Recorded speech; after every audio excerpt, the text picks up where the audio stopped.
अस्सलाम वालेकुम। मैं इस वक्त मौजूद हूँ central Gulberg town UC5 Gausiya मस्जिद वाली गली है। ये बिल्कुल गौसिया मस्जिद लगती है और ये देखें अंधेरा जो है छाया हुआ है, लाइटें नहीं है और ये सेवरेज का निज़ाम आपके सामने मुतसर है और यहाँ के नमाजियों को आने जाने में काफ़ी परेशानी हो रही है।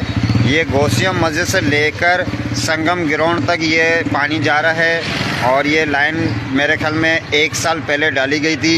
ये दोबारा वही लाइनें चौक हो जाती हैं, जो कि लाइनें डाली जाती हैं दोबारा चौक हो जाती हैं। ये आप देखें कि फैमिली किस तरह अंधेरे में आ रही है और ये लाइट ना होने की वजह से क्राइम बढ़ता है। और यहाँ पे अगर बात की जाए सेवरेज की, वो तो आपको पूरा पता ही है कि पूरा दस्तगीर इस टाइम डूबा हुआ है एक गटर में, क्योंकि ऐसा लगता है ये समंदर जो है शहर कराची शहर में आ चुका है। ये आप देखें, ये गौसिया मस्जिद वाली गली है। और बात करो एड्रेस की, यहाँ की 1185 1186 वाली ये पट्टियाँ हैं और 246 के ये पट्टे हैं। ये पूरी रोड पे पानी है। मस्जिद पे आने वाले जो हैं उनको परेशानी होती है नमाजियों को।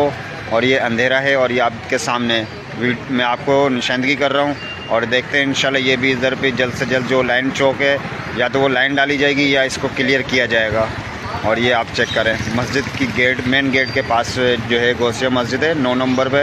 ये वो वहाँ पर की जो है गली है और लाइटें हैं ही नहीं, अंधेरा है। आपके सामने है ये मंज़र, ये चेक करें, ये पानी पड़ा हुआ है पूरा। अब आप समझें कि ये गटर में किस तरह लोग